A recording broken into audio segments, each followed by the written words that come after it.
Railway के साथ प्रधानमंत्री जी का एक भावनात्मक जुड़ाव है और रेलवे के हर डायमेंशन को, चाहे स्टेशन हो, ट्रेन्स हो, पैसेंजर एमिनिटीज़ हो, सेफ्टी हो, नई नई टेक्नोलॉजीज़ को लाना हो, हर तरीके से प्रधानमंत्री जी एक बहुत ही सिस्टमेटिक तरीके से रेलवे के डेवलपमेंट के लिए हम सबको मार्गदर्शन देते हैं। उसी कड़ी में रेलवे स्टेशंस के रीडेवलपमेंट का जो काम है उसमें टोटल डिज़ाइन के जो एलिमेंट्स हैं कि कैसे डिज़ाइन होना चाहिए, किस तरह से सोचना चाहिए, इसके बारे में आज एक बहुत ही महत्वपूर्ण निर्णय लिया गया है।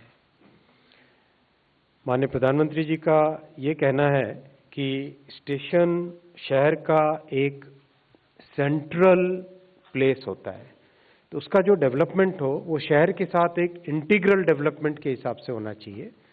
बिजनेस लोन के लिए बैंक गए तो बिजनेस प्लान दिखाइए करके पूछते हैं। बिजनेस प्लान कैसे करना है, इसे प्रैक्टिकली सीखना है तो फ्रीडम ऐप को अभी डाउनलोड करें। इसका इंटीग्रल डेवलपमेंट के माने क्या है? इंटीग्रल डेवलपमेंट में इस तरह से है, स्टेशन के दोनों तरफ शहर का विस्तार हुआ। तो जनरली हम देखते हैं कि पुराने शहर जितने भी हैं उसमें रेलवे स्टेशन एक तरीके से शहर के दो हिस्सों के बीच में स्थित रहता है।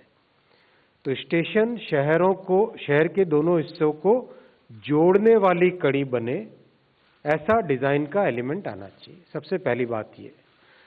दूसरी बात ये कि स्टेशन के साथ साथ जब शहर डेवलप हुए तो बहुत कंजेस्टेड तरीके से अलियां गलियां बनी और वहाँ पे आना जाना मुश्किल होता है।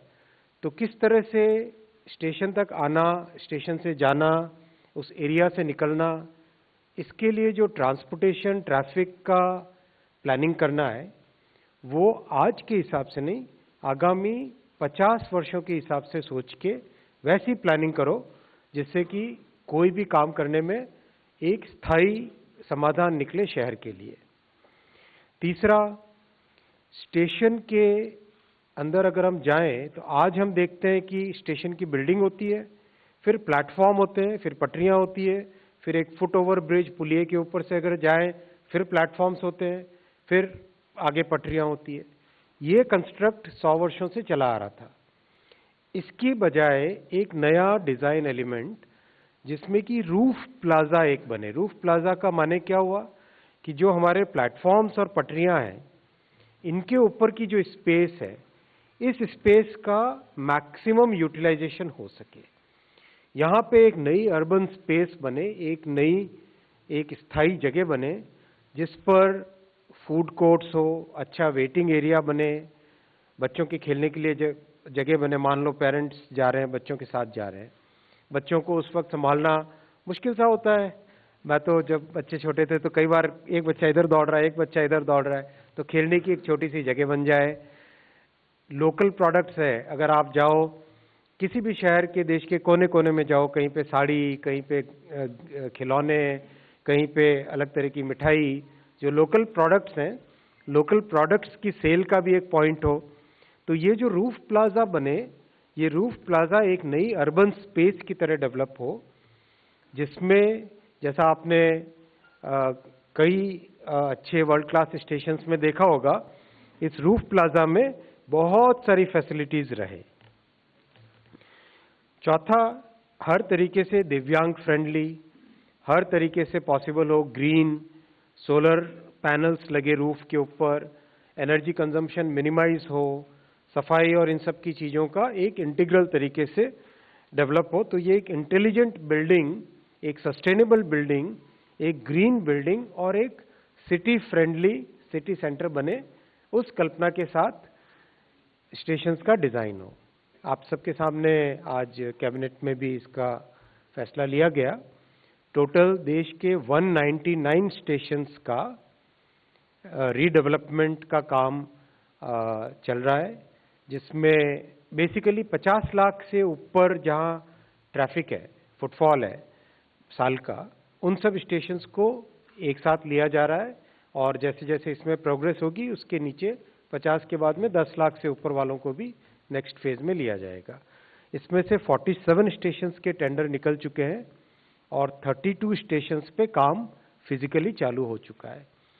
3 जो देश के सबसे बड़े स्टेशंस हैं, नई दिल्ली, मुंबई का छत्रपति शिवाजी महाराज टर्मिनस और अहमदाबाद स्टेशन, ये 3 जो बहुत बड़े स्टेशंस हैं, इन स्टेशंस के लिए आज कैबिनेट ने, माननीय प्रधानमंत्री जी ने कैबिनेट में 10,000 करोड़ रुपए इनके लिए सैंक्शन हुए।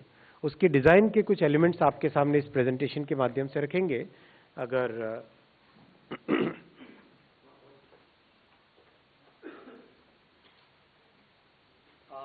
ये है न्यू दिल्ली रेलवे स्टेशन, ये न्यू दिल्ली रेलवे स्टेशन आपके सामने। इसके आप अगर देखते हो, ये आज की सिचुएशन है, ये आज का स्टेशन है। इसके पूरे एरिया को अगर आप देखते हो, एक तरफ पहाड़गंज, एक तरफ अजमेरी गेट, और प्लेटफॉर्म एरिया एक तरीके से स्क्यूड सा है।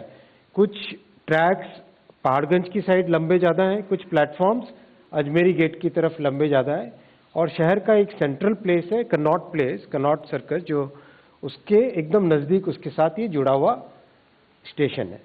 इसका कंप्लीट मास्टर प्लान, जितना भी उसमें रेलवे की लैंड है और रेलवे के आसपास की लैंड है, जिसमें कई सारे ऑफिसेज हैं, कई तरह की कॉलोनीज हैं, उन सब को दिल्ली के मास्टर प्लान के साथ इंटीग्रेट करके एक transit oriented development, TOD, transit oriented development, उस कॉन्सेप्ट पे पूरा इसका मास्टर प्लान बनाया गया है। इस मास्टर प्लान में प्लेटफॉर्म, स्टेशन और उसके चारों तरफ जो ट्रैफिक का फ्लो रहेगा, उसको सबसे ज़्यादा इम्पोर्टेंस दी गई है।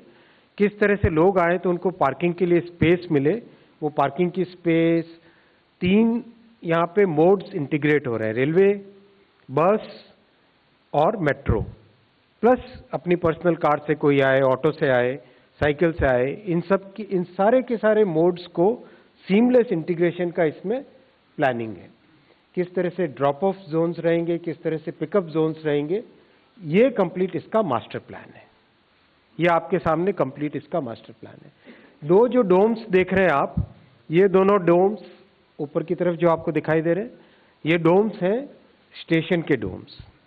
4 फ्लोर्स होंगे उसमें, रूफ प्लाजा के 4 फ्लोर्स होंगे, और उसके नीचे प्लेटफॉर्म्स, और उसके आसपास का जितना भी एरिया है उसका एक master plan DDA, Delhi government, CPWD, forest department, DUAC वगैरह वगैरह, जितनी भी हमारी दिल्ली की एजेंसीज हैं, यूटीपैक, उन सब एजेंसीज के साथ मिलके इसका एक मास्टर प्लान तैयार किया गया है। ये आप अगर देखेंगे, ये दोनों डोम्स स्टेशन के हैं, और उसके चारों तरफ एक एलिवेटेड रोड्स का कॉरिडोर आपको दिखाई देगा। चारों तरफ आपको एलिवेटेड रोड का कॉरिडोर इसमें बनेगा। एंट्री से लेके एग्जिट तक एकदम सीमलेस फ्लो होगा ट्रैफिक का। ये स्टेशन का व्यू दिखेगा, एलिवेटेड रोड्स, ये आप देख रहे हैं, ये रोड्स, इसकी एंट्री और एग्जिट की एलिवेटेड रोड्स रहेंगी। ये कंप्लीट एक तरीके से उस एरिया का कंप्लीट रिजुविनेशन होगा इस स्टेशन के डेवलपमेंट के साथ ही साथ। ये अंदर से व्यू, रूफ प्लाजा 1, 2, 3, 4 व्यूज हैं। उसके अंदर जैसा विस्तृत तरीके से अगर आप देखें, बहुत सारे अच्छे spacious waiting areas, food courts, बच्चों के खेलने के लिए अलग से जगह, जो लोकल प्रोडक्ट्स हैं उनके लिए रखने की अलग से जगह, सेल्स की जगह, इस तरह से करके पूरा एक इंटरनेशनल तरीके से इसका डेवलपमेंट का प्लान बना है। जो भी पैसेंजर्स आएंगे वो रूफ प्लाजा के लेवल पे ही उतरेंगे, वहाँ पे वेट किया, और जब गाड़ी आई तब एस्केलेटर से या सीढ़ियों से नीचे आके प्लेटफॉर्म पे आए और प्लेटफॉर्म पे आके गाड़ी पकड़ी, या फिर जब गाड़ी से उतरे तो प्लेटफॉर्म से रूफ प्लाजा पे चढ़े और उसके बाद में फिर जो एग्जिट है वहाँ से निकले। तो अभी का जो कॉन्सेप्ट होता है कि प्लेटफॉर्म पे उतरे, एफओबी जो फुट ओवर ब्रिज होता है, पुलिया होता है छोटा, उस पुलिये के ऊपर चढ़ के बाहर निकले, वैसा कॉन्सेप्ट नहीं है इसमें। इसमें कॉन्सेप्ट है कंप्लीट एक रूफ प्लाजा बनता है। इस रूफ प्लाजा पे आपका जो पैसेंजर्स का रहने का, वेटिंग का, खाने का, वो सारा उस पे है। जब गाड़ी आई तब नीचे उतरे, और जब गाड़ी से भी जब अलाइट हुए तब भी फिर सीढ़ियों से एस्केलेटर से चढ़ के रूफ प्लाजा पे आए, रूफ प्लाजा से फिर बाहर निकले। तो ये कॉन्सेप्ट है रूफ प्लाजा का, जो कि अब कॉमन रहेगा इन सभी डेवलप्ड रीडेवलप्ड स्टेशंस में। मल्टी लेवल कार पार्किंग है, मल्टी लेवल बस पार्किंग है। बसेस जितनी भी बीआरटी की बसेस हो, डीटीसी की बसेस हो, उन सब के लिए प्रॉपर एक इसमें व्यवस्था, ऑटो के लिए अलग से व्यवस्था, ऑटो के लिए विशेष व्यवस्था की गई है, क्योंकि दिल्ली में ऑटो एक बहुत अच्छा साधन है। मेट्रो के साथ बहुत अच्छा इसमें इंटीग्रेशन किया गया है। इस तरह से ये आपको एक ओवरऑल डीटीसी की बसेस हो, उन सब के लिए प्रॉपर एक इसमें व्यवस्था, ऑटो के लिए अलग से व्यवस्था, ऑटो के लिए विशेष व्यवस्था की गई है, क्योंकि दिल्ली में ऑटो एक बहुत अच्छा साधन है। मेट्रो के साथ बहुत अच्छा इसमें इंटीग्रेशन किया गया है। इस तरह से ये आपको एक ओवरऑल पिक्चर अगर देखें, ये बिजनेस लोन के लिए बैंक गए तो बिजनेस प्लान दिखाइए करके पूछते हैं। बिजनेस प्लान कैसे करना है, इसे प्रैक्टिकली सीखना है तो फ्रीडम ऐप को अभी डाउनलोड करें।